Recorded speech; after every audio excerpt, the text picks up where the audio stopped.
who is a postdoc in this department as part of the SARChI chair that Professor Walker is directing in the Sociology of Land, Environment and Sustainable Development. She was previously a postdoc at UJ. She received a PhD in Development Studies from University of Rotterdam in 2017 and has researched and published on the political ecology of water in South Africa and is currently working on a book manuscript on the water question. And within the SARChI chair program, she's looking at land use change and surplus populations in the Northern Cape and specifically in the Karoo. So we're very pleased to welcome you, to have you here today. And I should also mention that this is a very catalytic space because we had Professor Vishwas Satka here last week, and already I'm seeing all these Extinction Rebellion posters around campus. If you walk out, you'll see them. So it's having great effect. So I photographed a couple to give you a sense.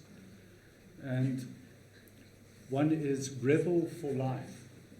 You'll see it outside. So they're posted all over. So anyway, so we assume you'll have the same catalytic effect on the water question. And we earlier had a very good session here where we looked at a whole range of issues around water and infrastructures. And thank you very much for your contributions there since 11 o'clock. So since 9:30, so you're probably exhausted at this point. Don't worry, I've just mentioned it. No. I can describe the picture. Yeah, no. Anyway, Matthew was just going to show us the slides here of all these posters around, just trying to be catalytic. Thank you very much. So it's 40 minutes and 40 to 50 minutes, and we'll have more than enough time for discussion. Great. Thank you. Thank you, Stephen. Thank you, everyone, for being here. Right, so I'm not really going to talk that much about the water question, right? But if you have questions about the question, please ask me later, although I will hint at it. So the presentation today is actually based on a paper that Brambusher and I have co-written, and after many rounds of revision, many rounds of revision, has finally been published in Water Alternatives last June. And please keep in mind that it's a co-written paper, right? When you have very difficult questions, Bram is not here to answer them. So you can write to him though. But basically it draws on my work on resource dispossession, especially in relation to water, and Bram's intellectual engagement with notions of violence, especially in relation to nature conservation and the rhino poaching crisis. And for me, this is also still very much work in progress, try to grapple with some ideas about structural violence and surplus populations in the context of the Karoo. Before I start, I thought it might also be useful to just recall very briefly some of the issues that I think do speak to the previous seminar that we had last week. So some of the connections there in terms of themes and issues that I think are there. And just as a list, Vishwas at some point mentioned explicitly water inequality, and that's really what this is about. Also, we do share a political economy approach. There's also, in the water sector, what I would call a certain fixation with economic growth. And then, finally, the issue or the question of population, who's been excluded from water and why.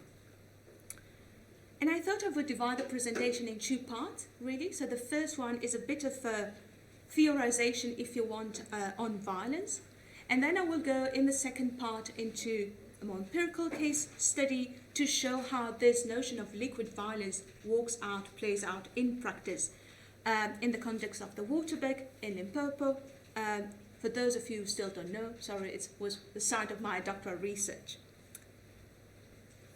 Right, so what this paper tries to do, especially from a theoretical perspective, is to rethink the relationship between water and violence.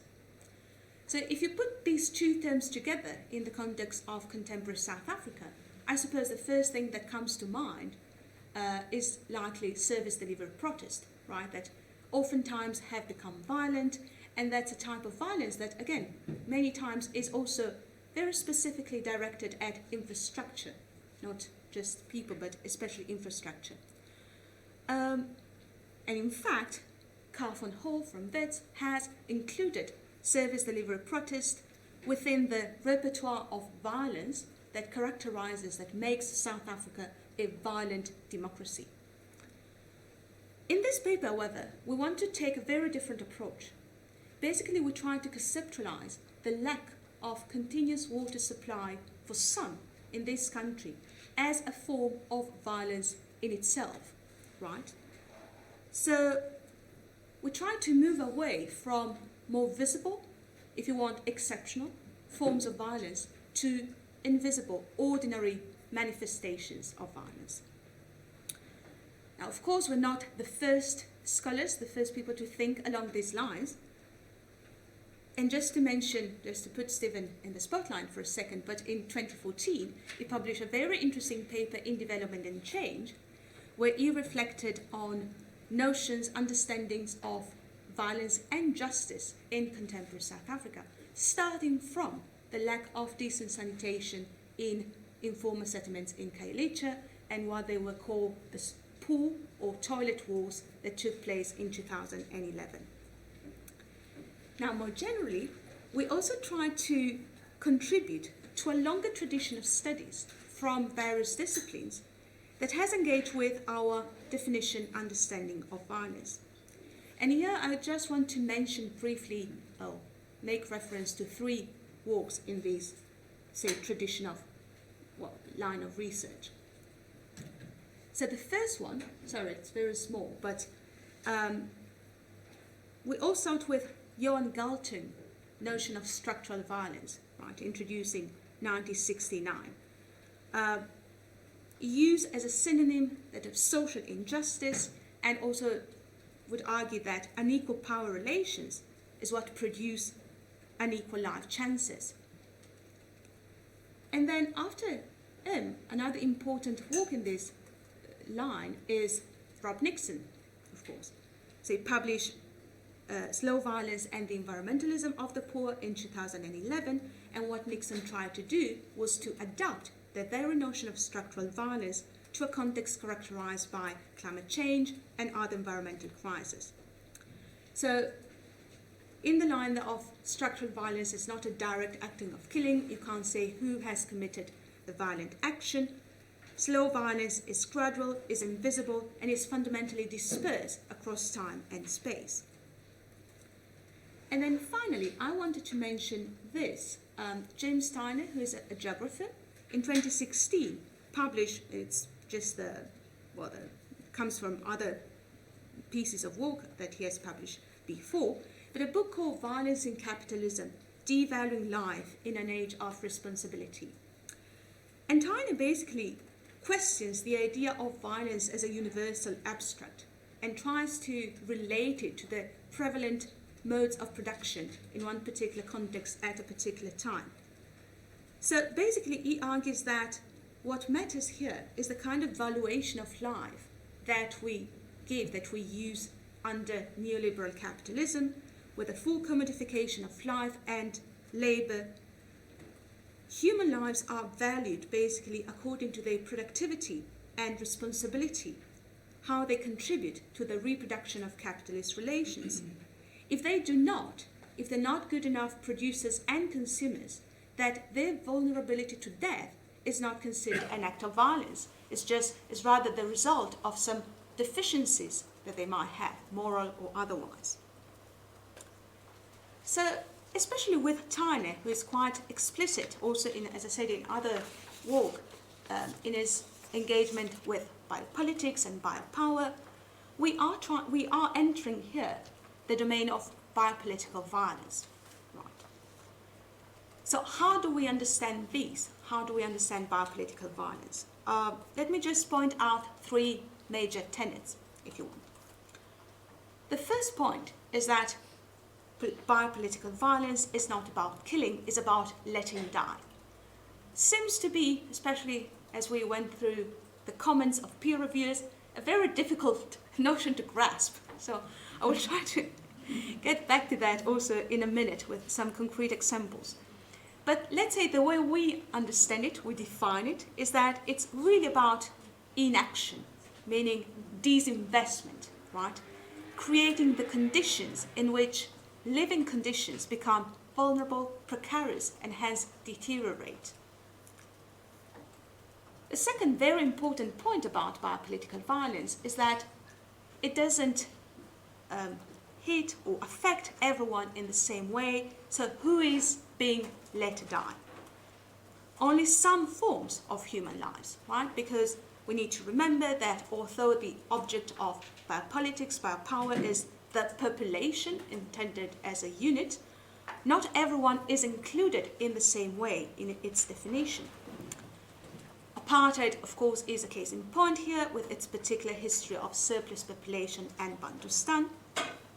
And then at the present historical moment, we cannot refrain from referring to refugees, migrants, right, who are crossing the border with the US or trying to get into Europe, and they're just many times let die in camps or detention centers, or more explicitly even at sea, as it happens every single day and we hear in the news.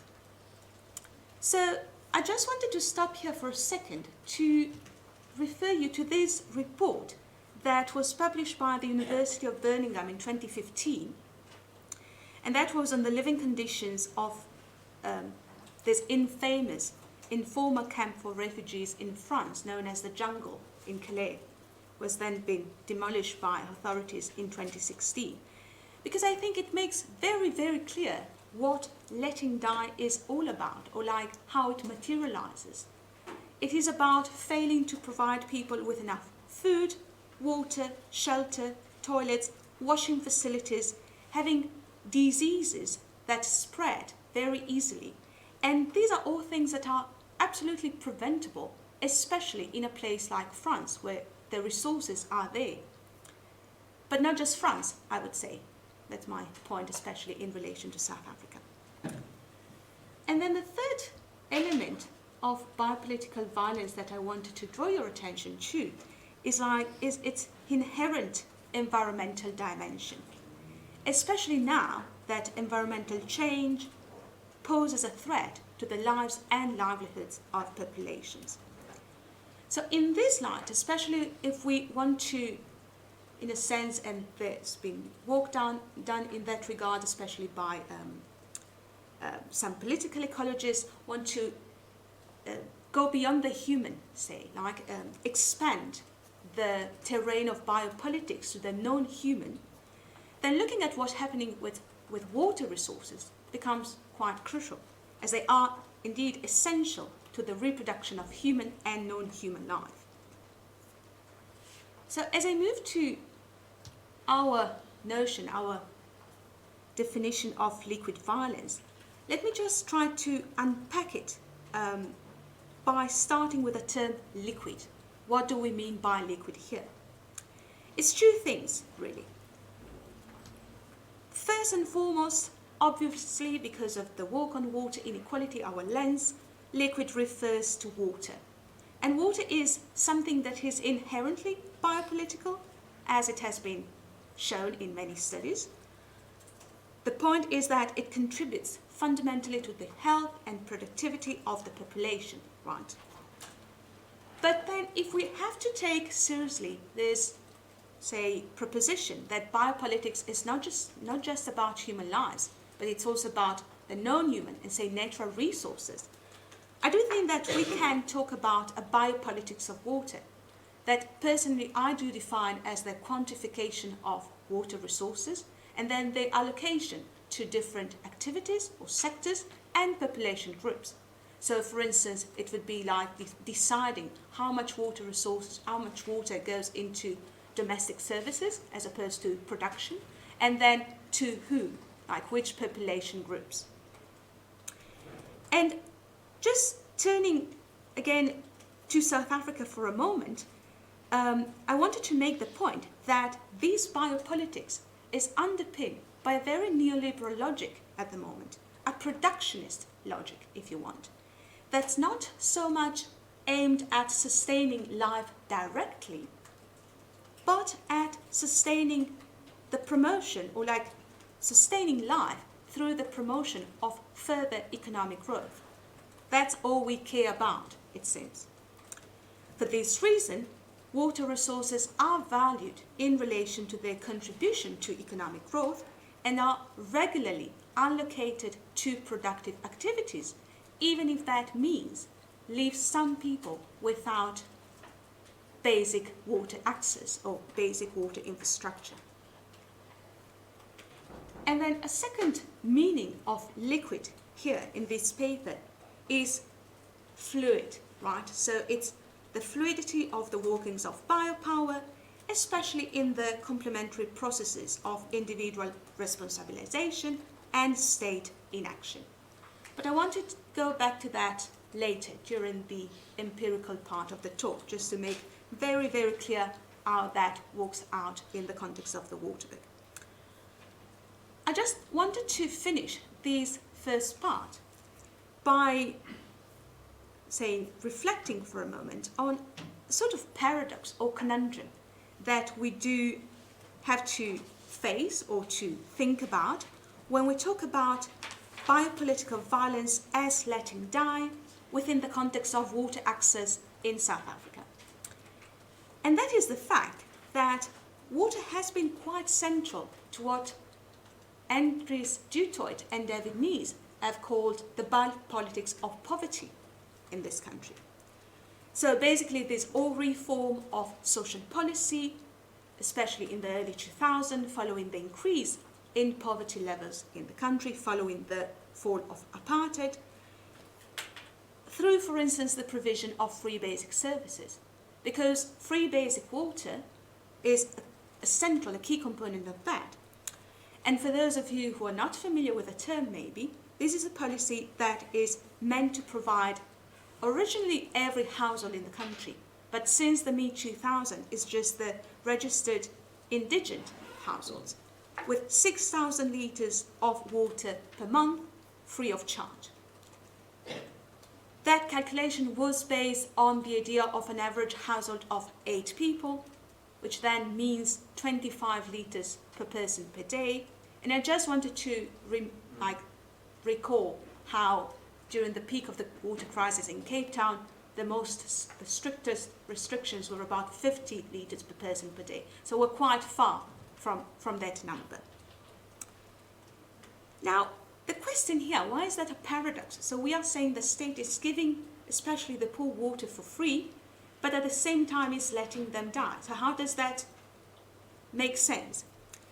And I think the point is to ask, is this type of intervention, as in free basic water, really meant at improving the lives of the poor? Or is it rather supposed to just let them survive? And I mean, research done by Alex Loftus in Durban and Antina Verschnitzler in Johannesburg have both shown quite convincingly that the lives of people that have been provided with free basic water has actually deteriorated as a result of that. And that's especially because of the kind of infrastructure and regulations that come with this kind of social policy. So I think prepaid meters or flow restrictors. So, I mean, it's a complex issue, but I would still argue that it is there's all the water access in the country, even if it's sustained through social policy, except belongs to the letting die as opposed to the making leave domain. It is especially these all thing about inequality in the country, right? To say we provide resources that we do have to the poor, but we also ask them at the same time to limit their consumption to very, very small quantities and amount. This is all preventable because resources are there in a way. So it's really this structural, racialized inequality that we want to try to be a bit radical about it, I suppose, but trying to call violence. Okay, so in the second part now of the talk, I would like to just show you how, in a way, how this all also came about in terms of what reflections on the grounds, what findings came as to theorize it in terms of liquid violence, and at the same time how liquid violence then works out in practice. So first of all, for those of you who have not been to this, as it is marketed, magic part of South Africa, this is a map of the Waterberg plateau. That would be my proper field site. So these, how do you say it? Like the shaded, sorry, yeah, that's all, the shaded area on the map. It's just, it is a plateau, right? So surrounded by the Waterberg Mountains, with just a single small town in the middle, which is called Vaarwater. And this is a picture that should visualize, in a sense, what also we try to visualize what we mean by liquid violence, and I'll go back to that, of course. Just a few also things to say from the beginning. It's rural South Africa, used to be, still very much is, white rural South Africa. Okay, so we are in the white countryside, bordering the Bantustan. Just some background information. Vaarwater, in fact, has a very all-water question, right? And that's because of the history of the place. It never had its own water supply because first of all, local water resources were appropriated by white commercial farmers to be used for agricultural activities. And then at the time of the town's foundation in the 1950s, it's not a very old town, nobody expected the town to grow so much. Everyone was living on the farms, right? And then black people were forcibly removed in the 1970s. But then, as it happens, black people went back after apartheid. Especially, and this is where very two important phenomena interconnect with the water question, as a result of farm evictions, many times illegal farm evictions, and also relocation of people from the rural villages in the former Bantustan of Lebowa, which is literally bordering the Waterberg Plateau. And this is, of course, let me just flag, it's important in terms of the population question, right? Which people, which population groups are left continuously without proper water access. So, because the town population grew, but they had no proper water source, along the years, the water supply became insufficient to meet the demand of town residents. So currently, there is a water deficit of about 1.8 million litres per day, which, by the way, is a very small number. We're not talking about huge water needs, if you want.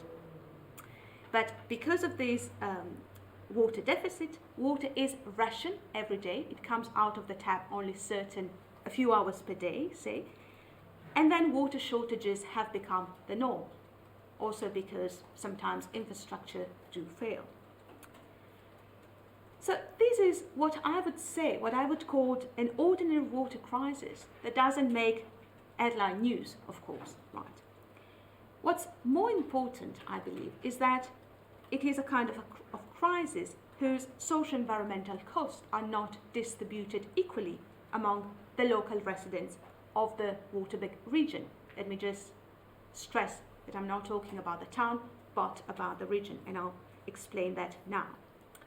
So the first apparent inequality is that between the suburbs, the old, formerly white suburbs, and the black township.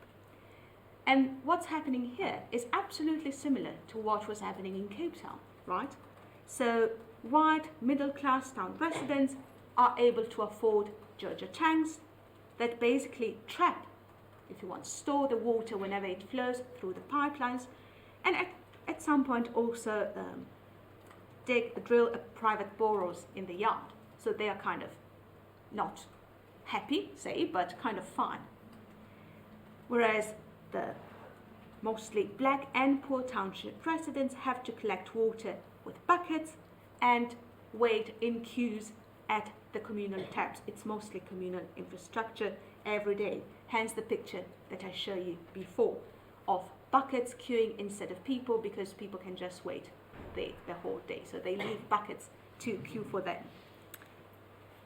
But what is, I believe, absolutely crucial to understand is that we can't really understand these water crises.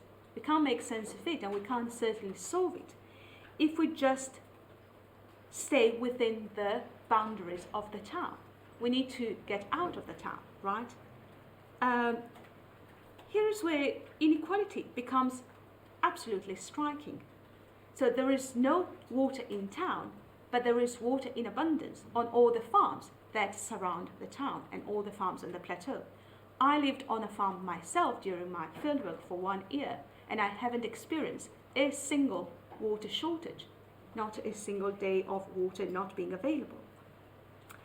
So water is there, it's just, of course, unequally distributed, and that was like that during apartheid, is still like that because of that thing called property clause in the Constitution that has been translated into this legal notion of existing lawful uses. I'm not going into these details now, but if you have questions, I mean, I'm more than happy to start talking about the National Water Act and all the problems there.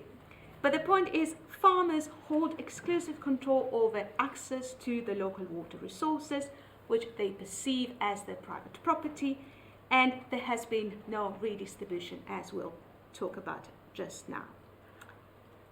So how does this violent inaction that we have called liquid violence really take place here? Let me point out again 3 major things or processes, if you want. The first, very important, and in fact was in the title of the paper, is that these inaction rest on the assumption, which has been made common sense under neoliberalism, that public water supply is funded on the citizens' individual responsibility to pay for the service they receive, which of course blurs the boundaries between the public and the private sphere. In fact, public service provision is understood by the municipality as basically another market exchange, only they call it basic goods and services like water and electricity, of course, and citizens or residents become customers to the public institutions in the bureaucratic official jargon. What's important here is that within this logic of cost recovery, residents are expected to contribute not only to the operating cost of water services, right, but also to the capital cost of building new infrastructure. So that's the reason why in a place like Falvata, where the majority of the population either has no income or an income that is very, very close to the poverty line, the state is not going to upgrade the water infrastructure. There's no way that's going to happen because they can't recover the cost from the population. So what happens is that free basic water as a policy is delivered via communal taps for which residents do not receive a water bill.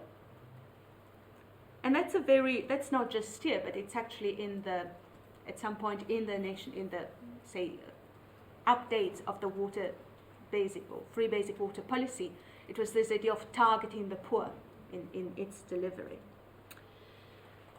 But again, because of the shortages, there's no guarantee that residents receive that minimum amount of water, that is 25 litres per day. And this is why people have learned to make do with very, very small amounts. I mean, one of the most interesting findings for me was to realize how some water was always there in a way, right? I mean, there will always be an aunt or a relative with a little bit of water in case you need, because what people do is like they don't use the water, they just save it for the next day in case the taps run dry. And again, also very important is like to notice how this behavior has become normalized. There is no really very much of a contestation of that. It's just the way it is. Now, a second process through which this violent inaction takes place, and I did mention it already, is the complete lack of redistribution of water and land within the local level. So this, of course, gets into the whole discourse about land reform and water reform. But the point is, and also something perhaps exceptional about the water book, I still have to find out, but instead of expropriating resources in what is, supposedly the public interest, local authorities have agreed to private business transactions with commercial farmers. So what's happening now is to provide a temporary solution to this water crisis, to have people at least survive. The municipality is purchasing water from farmers. Or if you want to put it in a more nuanced way, they are entering into rent relationships because they are renting the borrows and paying the farmers a certain fee per month for that. Again, this is completely justified also by the local authorities. Well, black local authorities, of course. The idea is that not just this feeling that you don't want to disrupt, especially in a rural environment, I suppose, a kind of social order based on, property relationship and who has what, who has access to what, but it's also this productivist or productionist logic that comes into the picture once again. And so this idea that it is only good that farmers have and keep access to water resources because they are using that to produce economic growth, to create jobs, and so forth. And so in the end, this is the way in which the authorities also picture it or depict it. Everyone will be better off. It's not the immediate access to water resources or water services, but this idea of progress and enrichment and everyone having a job and being able to pay for water services. So we see here a very interesting double process of valuation in a sense. On the one hand, valuation of human lives, so which people deserve to receive water, are they good producers and consumers, and also valuation of natural resources. Where can we use water so that it produces the highest return? Which economic sectors also should get water, which also speaks as a side note to Medupi Power Station being built very close to this place, and so water resources being diverted there. And finally, there was the other side of the coin, if you want. So I did say before that by asking residents, town residents, people to become responsible for water service provision and especially payment for water services, there is a blurring of the private and public spheres, or the boundary between the two. But then it's not only to those people that the state is asking to become responsible, it's also the farmers indeed, right? This idea that especially in a context of water crisis, everyone needs to become responsible for securing access to water resources. The point, however, is that when you do that, when you ask that to commercial farmers, you have a hardening of the public-private boundary. And why is that? Because if you want, and I know this is again a bit radical, but it is separate development all over again. It's like those with access to resources hold on to them, arguing that it is not their responsibility to share, redistribute, provide water resources for other people. So it's really, worryingly, scaringly reminiscent of what used to be, say, like, okay, so it's Bantustan authorities that need to provide water to their people. In the same way as it's the local municipality that needs to find their water resources to provide water services in town. Even though it's like there's no other water resources in the place. It's like, where do you think they should come from? It's a very open and interesting question. But again, the point is, the private space of the farm and the public space of the town are conceived as absolutely walled apart. there is actually a very profound denial of any connections between the two. So even though you have labor coming in and out, you have goods, you have produce, still it's conceived as two different places that should be supported by different systems and different resources. Then another, if you want a side note to conclude, but I didn't mention in the beginning that another interesting rural dynamic that's happening in the Waterberg is the conversion of traditional crop and cattle farms into game farms, private nature reserves. So that actually adds an interesting and new twist to this plot, because what happens is that if farmers become conservationists, they can actually claim that the lack of redistribution or the refusal to redistribute water resources is actually good for the objective of environmental sustainability. So not only we should not redistribute resources, but it's also we shouldn't use them. We should conserve the water for, again, another version of the public interest, I suppose. So this is really a very strong new justification that's used to see, or to say, yes, we are the right custodians of the water resources for this purpose.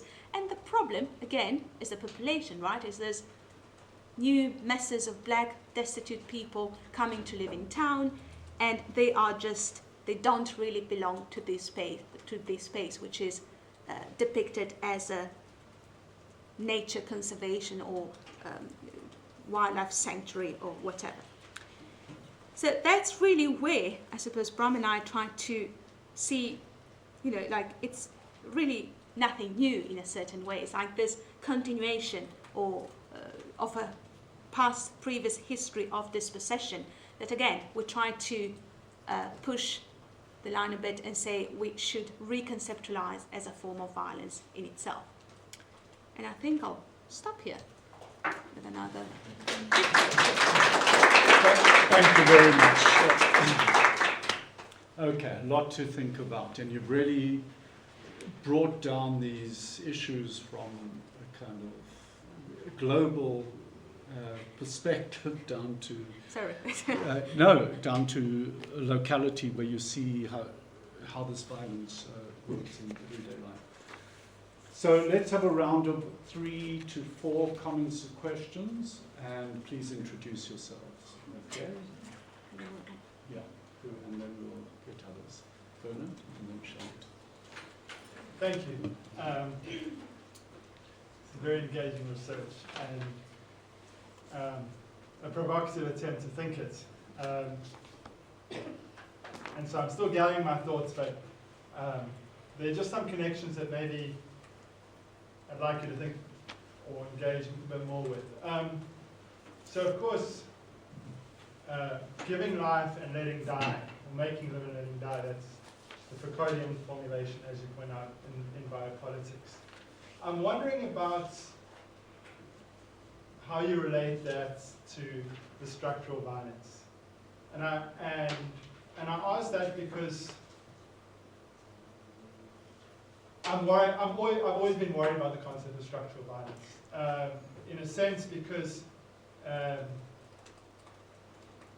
in the Foucauldian story, power is absent. Power in a sense neglects, and people die, right? Where's the violence in that? The violence is very removed. It might arguably be not there. And we talk a lot these days about this being violent, that being violent, but if you want to say this is another separate development, there was real violence, real physical violence in that, real forced removal. I'm not saying this is an unjust, that there's not inequality in a deep way. But, I mean, part of, and sorry to return here, but part of the Marxian analysis of capital is precisely trying to account for the perpetuation of domination without physical force.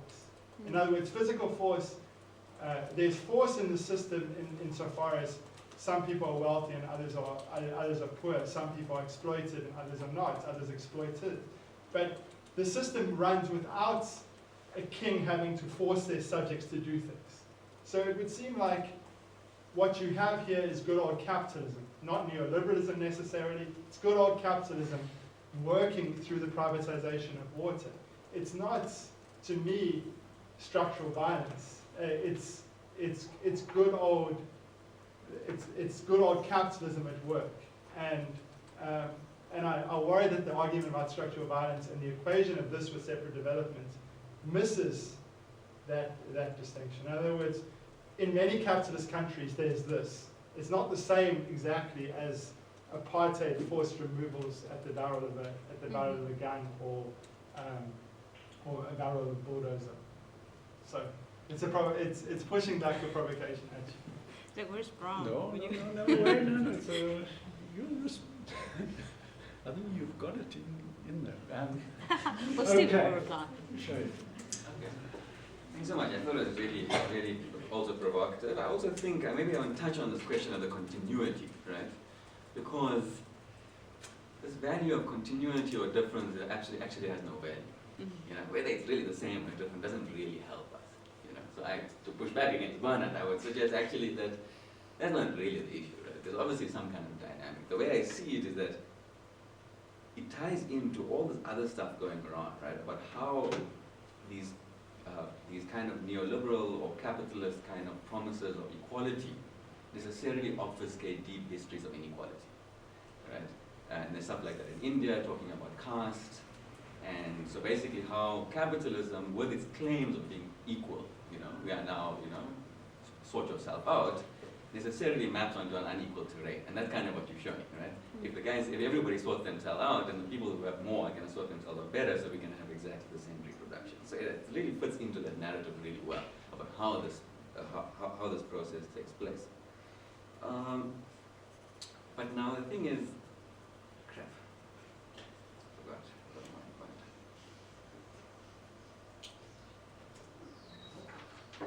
Oh, I actually lost it.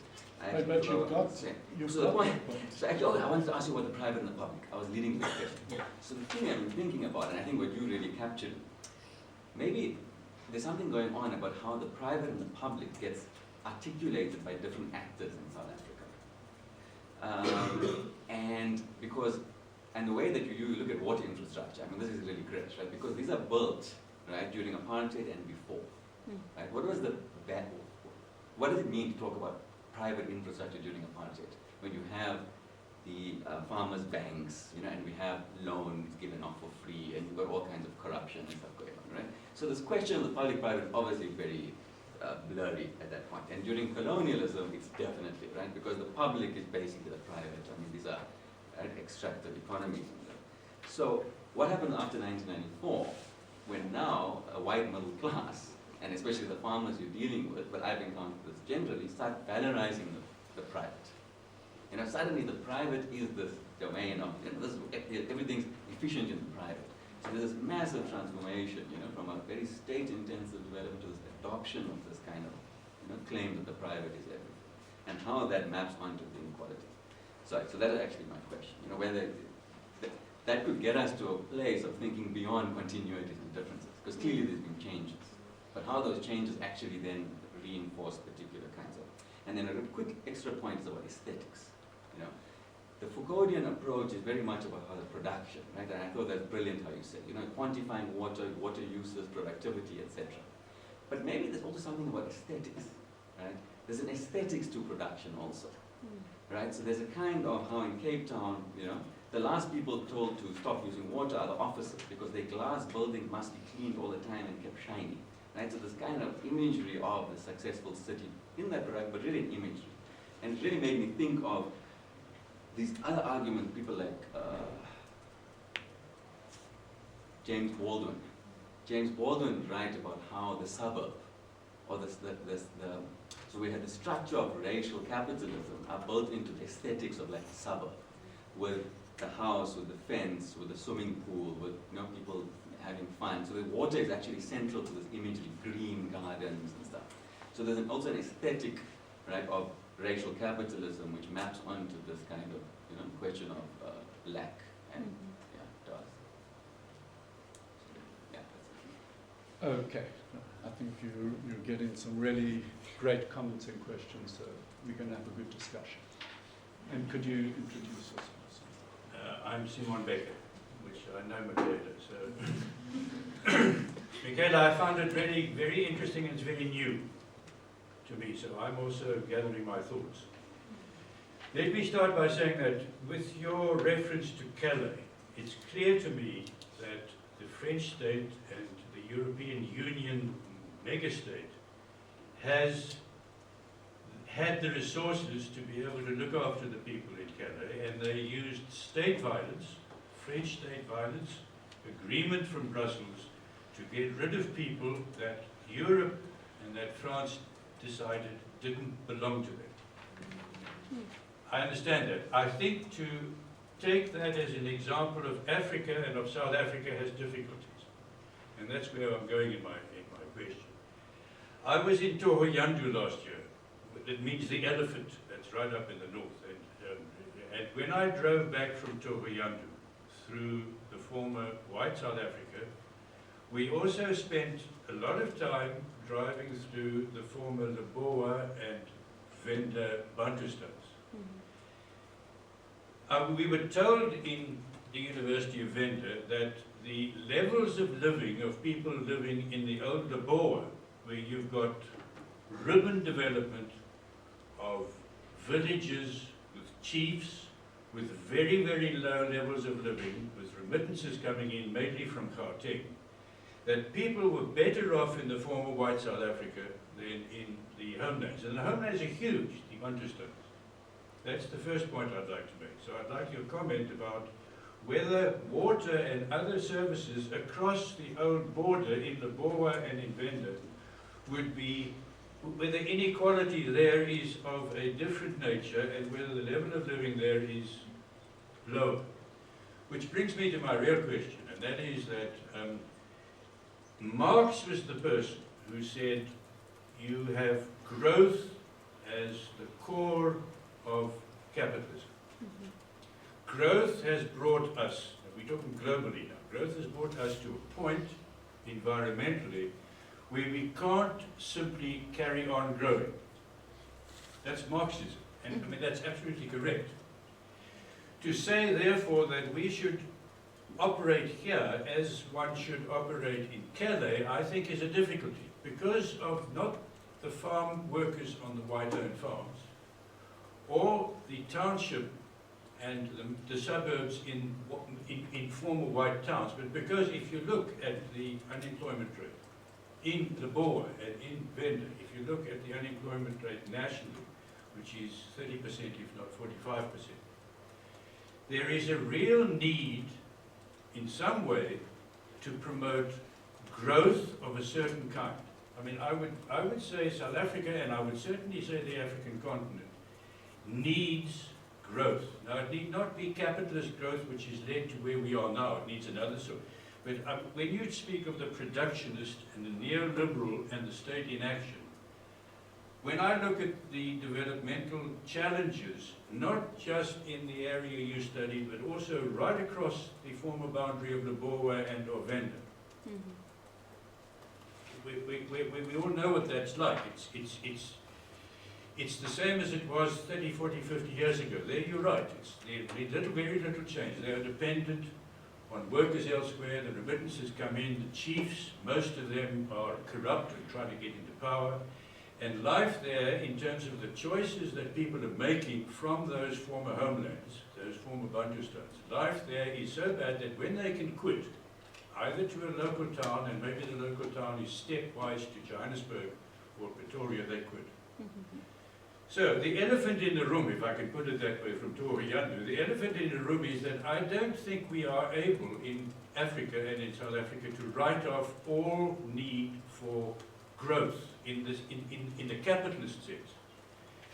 And we need to try and promote growth in such a way that it diminishes rather than increases inequality. How one does that is the big developmental question.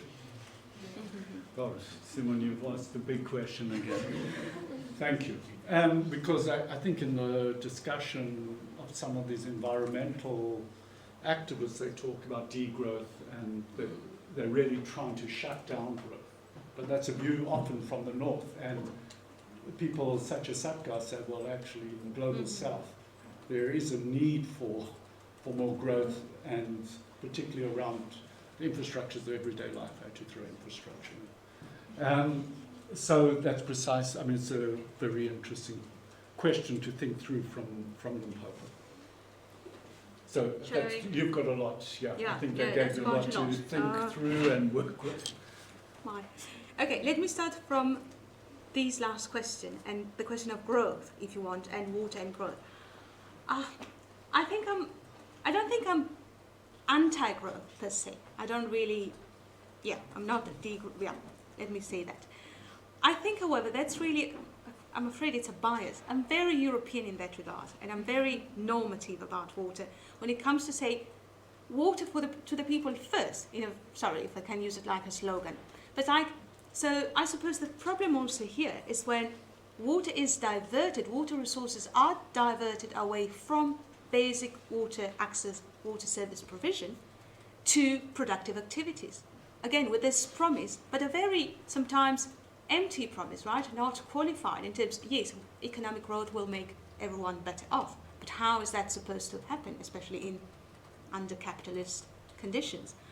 So, to give you an example, sorry, I always use Medupi as a way out of a difficult situation, but to say so Medupi is coming up just 100 kilometers to the north of Harvard. Huge infrastructural work, huge resources, financial and natural. Nobody thought about taking this opportunity to try to look at the local needs of the local population, also in terms of water.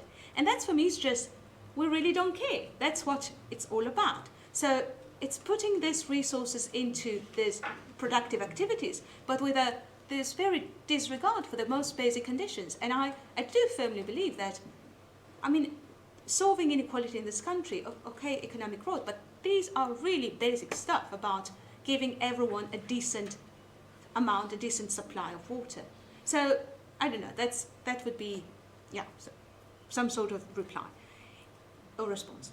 In terms of, so just to say, to specify also, explain myself better in terms of Medupi, the way the project was thought of, they're just cutting out this origin from the planning, for instance. It's like it doesn't exist, even though the water comes from this particular place. So it's just, again, it's like hiding inequalities, as I completely, lack of, okay, so. In terms of water services and inequality in former Bantustans, I'm afraid I don't really know much, in the sense that I haven't really done research there. My research was just in the white part. I did a few exploratory, if you want, trips and interviews. It doesn't seem to be much better, especially if we are talking about rural villages quite far away from towns. So it's still borrowed groundwater and very little provision, not 24/7 water supply. So that would be some sort of response, if it's about aesthetic. I thought it was it's a practical example, but it's very, very telling that when I talk to suburb residents, say, in Farvata, as I say, they're fine with the fact of, with the Jojo tanks and everything. They don't really suffer in the same way as township residents do. But then one reason to complain about water supply is gardening. They can't keep the garden green. They can't have flowers anymore. So that's really what matters in their lives. And this is really, that's a lot to do with aesthetic, I think. To the point where there were at some point tensions, and because one particular person had access to the farmer's water just to do some gardening, and the neighbors were complaining, but we don't have water, how do you dare do that? No, but it's his water, he gave it to me, so that's all. But I don't know, so aesthetic does, of course, comes into the picture, and through the medium of gardening, I suppose, in this particular instance. And private and public, that's really a huge discussion. And actually, I suppose I don't even like too much to put them in to contrast them so much, because of course they should be understood as a continuum. But in this particular, from this research, it's really about a separation, and it's to the point where the public is sometimes uses as a bad word. It's like if you say public, it's like it has a negative connotation to it. So it's absolutely the private, and then of course it gets into racial stereotypes and stuff like that, like the public is the black state and we can't trust them, also in terms of providing infrastructure. But yeah, absolutely different meanings. And what I'm trying to publish a paper with Journal of Contemporary African Studies about really public's ideas of publicness around water provision and stuff. And the point is also in the whole debate about privatization and stuff, is not that public provision per se is a more liberal, well, sorry, not liberal of course, but more progressive, positive thing, because it's indeed embedded in local power relations and stuff. And so it's not like, it's always a matter of like then who gets water and who decides, but it's not necessarily more, egalitarian, or like providing water to everyone in the same way just because it is public. Bernard, that's a difficult one. That's really, yeah. I don't know, I suppose. What we try to do also with this, using the word of violence, is really to try to break this normalization of this, well, not break this normalization, but try to say something strong about the normalization of the living conditions in this place. And also trying to, even though I haven't done research into more public health aspects of it. So what does it mean really to not to have access to water and to a safe, continuous water supply in terms of public health? Although I did, of course, talk to some people at the local clinic reporting illnesses related to the lack of proper water. But there's no action, I agree, there's no physical force, etc., but the facts seem to be comparable to a violent act. So that, I suppose, and in a way using these words is really trying to break with this whole idea of the normalization of it. So, as I said, being a bit bold and trying, but I know we got many comments saying, many reviewers said they wouldn't buy it. So it's always a bit, as I said, I know it's published, so I should, sorry, this is on record.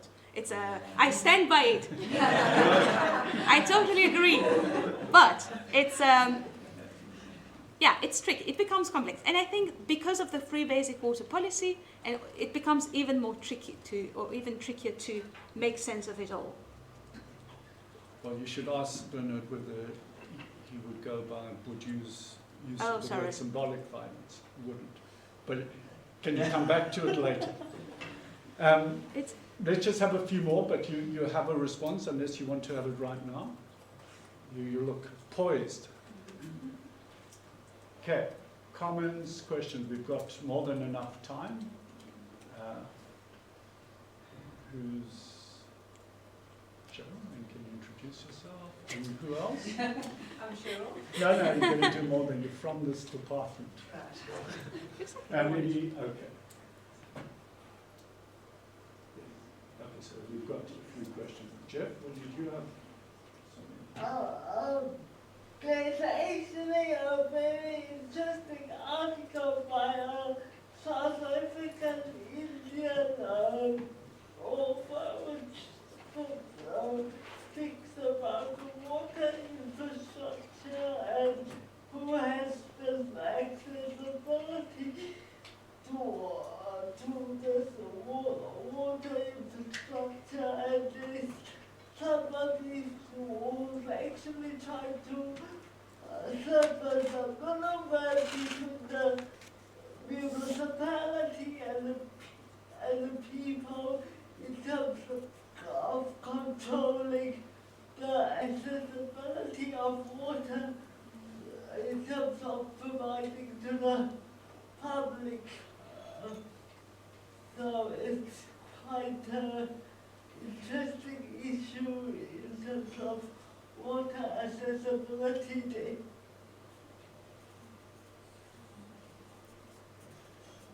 Okay. Sure. I'm Cheryl, and I'm from this department. Of course, Thanks, Michela, that was great. I suppose I'm trying to think about water, and a number of questions around the kind of how what water is, and the sort of movement between something that's very natural, that we think of as natural. I think many of the farmers, even though they're using boreholes, it's a kind of a natural resource. And it as a commodity, and the sort of the movement between those. But the question I have, which also maybe the Medupi example sort of raises, or the presence of Medupi, is the kind of scale in terms of actual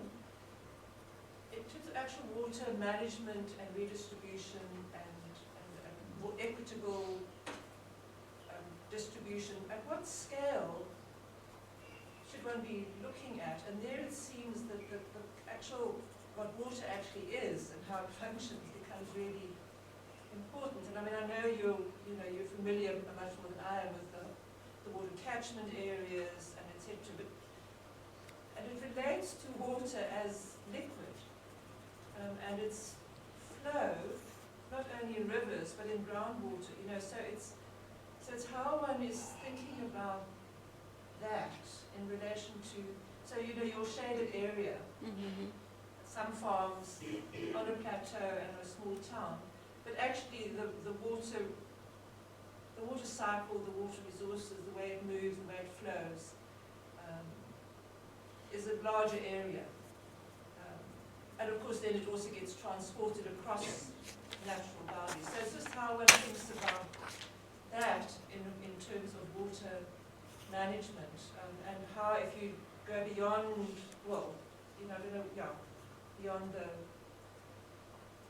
particular geographical location, whether that starts shifting who's responsible for what, and how, and also how some of those competing needs between agriculture,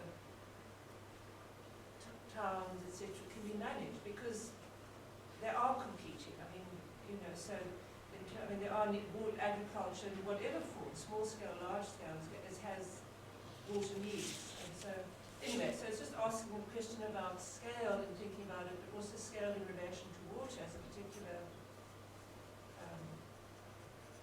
phenomenon that is liquid. Yes. Well, one of our readings in the seminar was Palestra, very interesting. It's a Palestra, I always forget You live. No, and she looks at aquifers. How you can't see an aquifer, and how do you actually begin to represent it in terms of claims on it? And so it's very much around the different forms of this very liquid substance. It takes, that's a very relevant question. Who's next? Oh, Hi, Michela. Thank you very much for a very interesting talk. My question is simple. It's about service delivery protests in this area. Do the people that you so can you tell us or have been overlooked? How do they talk back, and how is that talking back reframed in this new liberal phrase by the municipality, by the farmers? Do they at all acknowledge that these people have a right to life? Because that is exactly what water is. It's life. It is not just a resource like electricity. It is actual life. You can die without. So how do they come to the fore as a person, as a people, as a group, for people who own water, who claim ownership of the water? That is like Thank you. It was a really, really interesting talk. do you want to introduce? I'm Patricia from this department. There we go. No else. I wondered if you could say more about the way that environmentalism is deployed to justify lack of redistribution and justify continuing inequality. Because that is, I feel, a common theme I've sensed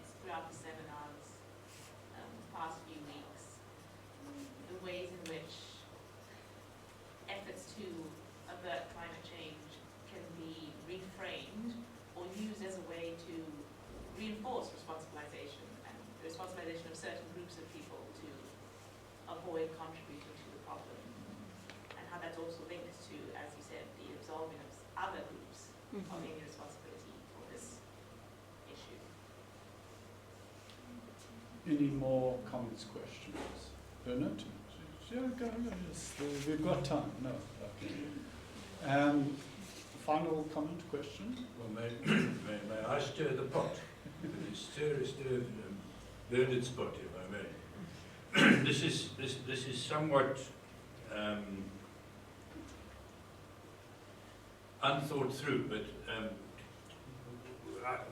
we've done over the last 50, 20, 30 years work on violence, state violence, civilian on civilian violence. And what I wrote down, and I mean, I hope you don't mind me saying this, I mean, what I wrote down here is that when one has the idea of symbolic violence, one can have liquid violence, one can have residential violence, one can have labour market violence, one can have capitalist violence, one can have lots of violences. And it becomes difficult to actually identify when it becomes violent or more or less violent, if it's symbolic. That was just passing through my mind, so I have difficulty with, I don't know whether I'm on the same page as Bernard. We sometimes in the same book together, I don't know the same page. But that was passed through my mind. It becomes difficult. Good. There's a lot that's really, really interesting, and I think that for me, part of what stands out here is an absolute neglect of the state on one hand to address inequality and the way that water has become more and more commodified, more and more a basis of individual responsibility. I think this is incredibly powerful. And the optic of letting die, neglect, in a sense, is very, very convincing. I think I am with Simon on this. Simon and I are on the same page here. I mean, I just don't know what violence does to the very, very compelling and powerful story about the rural, about the entry of water relations, services, and the perpetuation of inequality, which again, I don't think is quite the same as the fight, but certainly inequality hasn't been addressed. And therefore it looks in many ways the same, even if mechanisms are new and different, and they're felt in terms of long-standing access to natural resources and lack of access to, and new and other forms of inequality. But I just think, I think violence is not doing as much for the analysis as the empirical material, some of the empirical material, and some of the other analytics that you have here, which are incredibly powerful. So. Okay. I suppose, just to, what I would respond, or the way I would react also in an unthought way, is not symbolic at all. So the point for us is this is not symbolic violence. It's very, very real, very concrete. The effects are extremely material. So that's, so just a ping pong.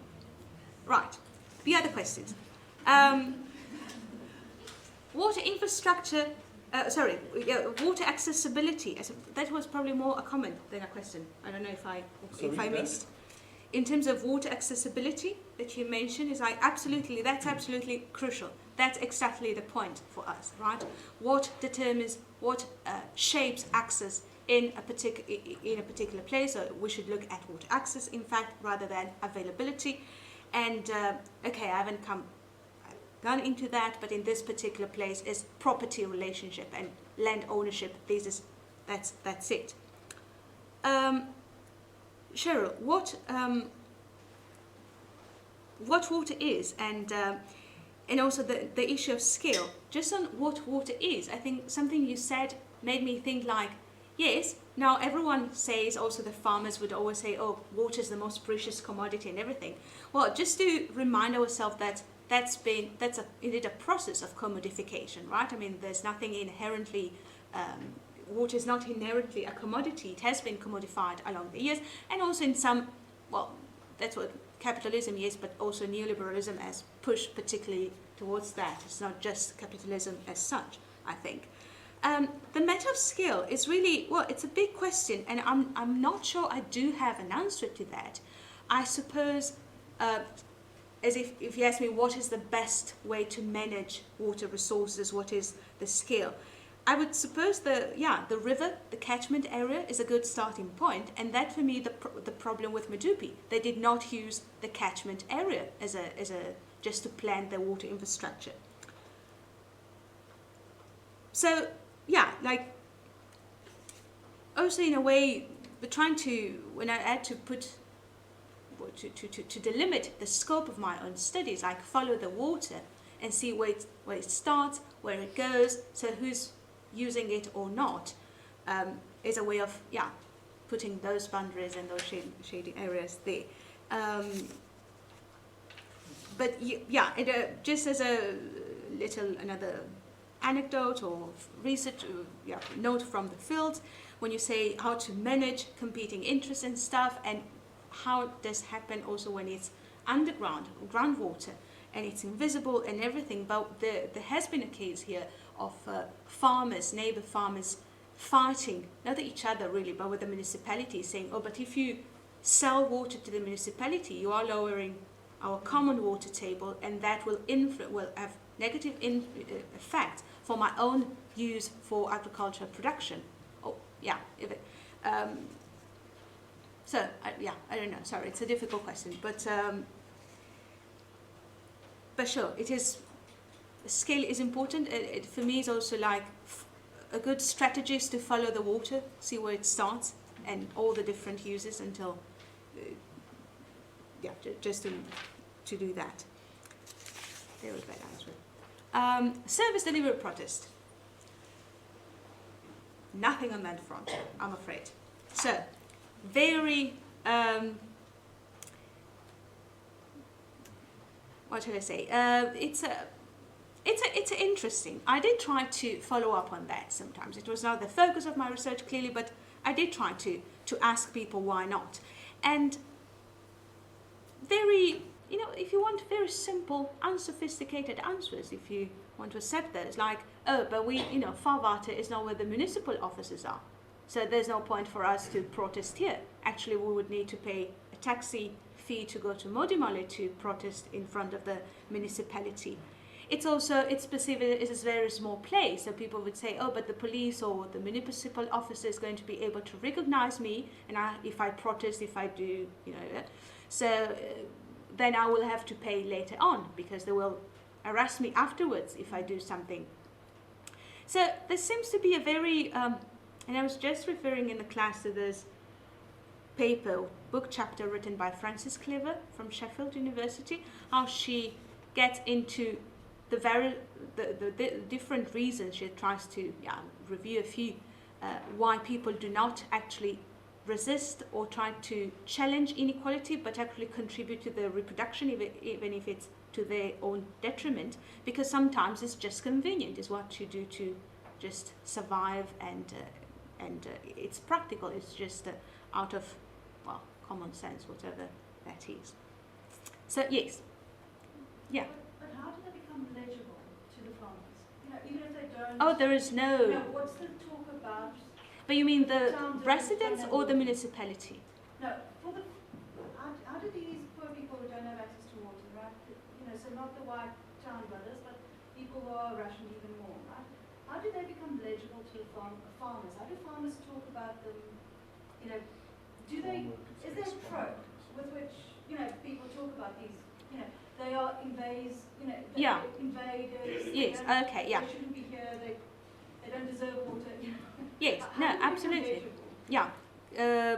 They are indeed portrayed as just migrants from abroad, so the way they are. I think there is so it's two things. On the one hand, it's like, and I think I told you this before, it's like this common question of white residents say, where are all these black people coming from? It's like, really? I mean, what do you think? And then to make sense of that black presence, then migrants become the scapegoat in a sense, right? So there is migration because of farm workers, migrant from farm workers, but it's become a whole, like a coherent whole. Everyone then becomes a migrant. So the point then it's like they were never supposed to be there, therefore they don't deserve our local water resources, our taxes and water infrastructure, etc. So that's the way they try to make sense of, like they try to, but they're not really, suppose not particularly concerned with that. Right, so, plus of course, sorry Stephen, you were just whispering in my ear, the issue of farm workers being evictions, right? I mean, farm evictions, and so all these people getting out of the farms, being pushed out, often also illegally, but just disappearing, and there's idea that it's not the responsibility of the farmer anymore to provide services to them, it must be the state, and again, what resources is not very clear.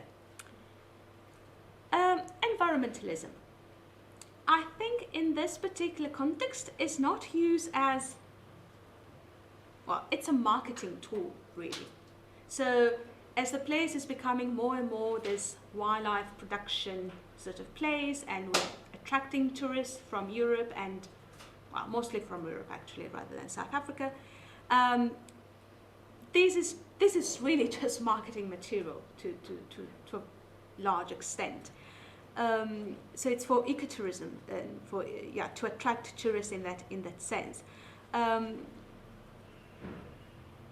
So I don't think it goes very much deeper than that. There's no really, especially now with water resources, rhino poaching. The rhino poaching crisis, of course, is huge. On the other hand, so everyone would stick together and fight for that, but not so much in terms of water. I suppose also, yes, there is this issue of environmental sustainability, and also the say where the aquifers are, right? Which is say, okay, so but where the farms we have water because we do have an aquifer, we do have the resources are there, and that's just a natural fact, and we need to preserve that naturalness of that, which of course erases the history of the place and how that land was appropriated by certain people, etc. But yeah, so sorry, I lost my train of thought, and if I wanted to add something, but does it answer? Well, in our discussion earlier on, we spoke about, I kept saying Bolsonaro, but I meant Palestro.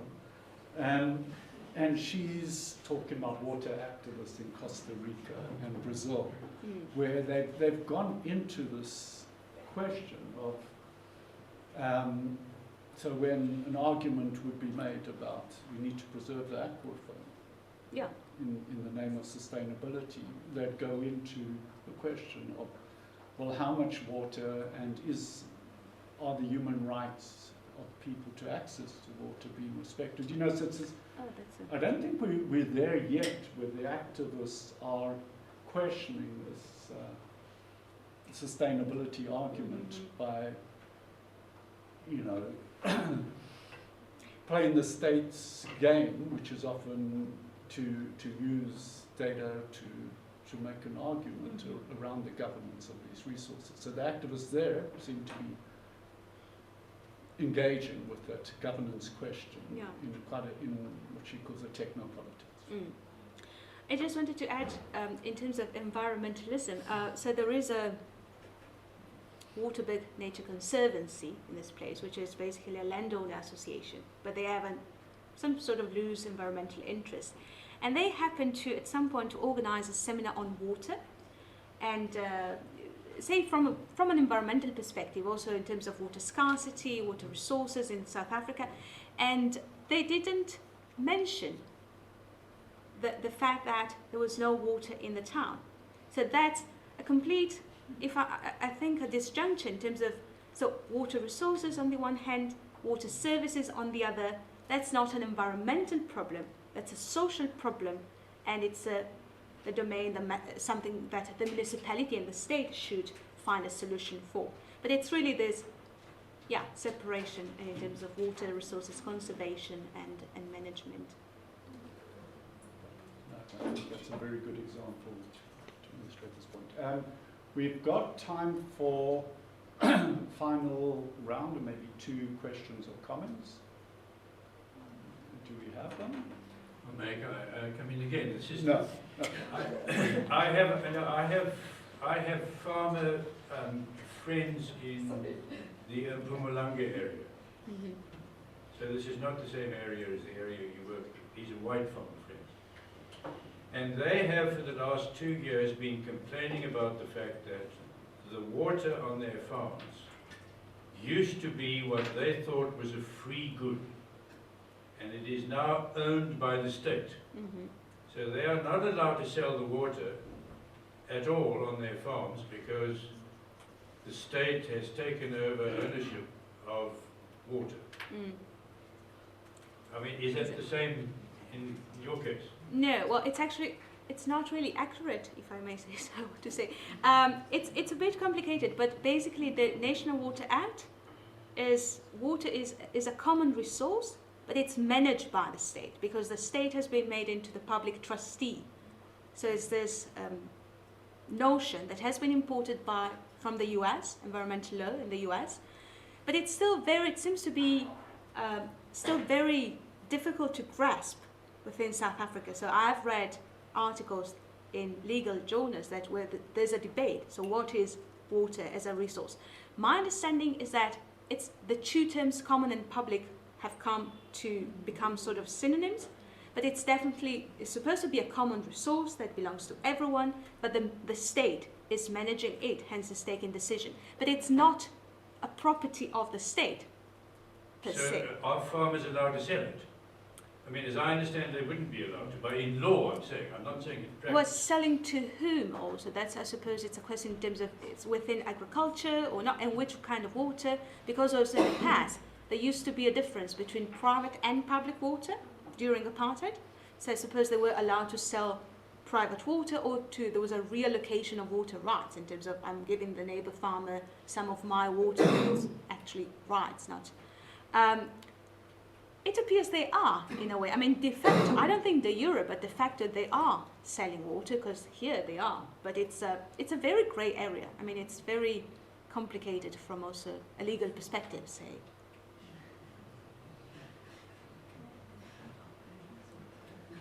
What was interesting around Day Zero was suddenly water became more visible politically in terms of ordinary people and the creation of the Western Cape Water Crisis Coalition, who started to look at these kinds of things that these activists, water activists in Brazil and Costa Rica seem to be doing, which is really to take on the state in terms of the law and dealing with questions such as how much water is in this aquifer and how should it be distributed. Mm-hmm. Do you see any of that? So where you are when you did this research, there wasn't a kind of an NGO or a set of activists who were engaging with these kinds of questions. No. And elsewhere in the country, in rural areas, do you see any of this? Because Yowie is sitting with quite vague understandings of water rights, it seems. Well, there are water NGOs, but... yes, I know, but in urban areas, how much on the ground are they, etc.? I'm not really sure after the debacle of the anti-privatization for how they are reconnecting. Yes. I mean, one NGO in a particular context, I suppose, would be around fracking and groundwater in Peru. You know, there has been a lot of activism, and water and groundwater particularly has been an issue. And probably a lot of technical understanding of what's going on, and that's used in engagements with the state, the law, etc. Yes, and a lot of argument about the technicalities actually of this invisible aquifers and how it flows and moves. There's another project for you or someone else. No? Please, I want to leave the water. You want to leave water? No? This is where it's at. Okay, thank you all and thank you very much for a fantastic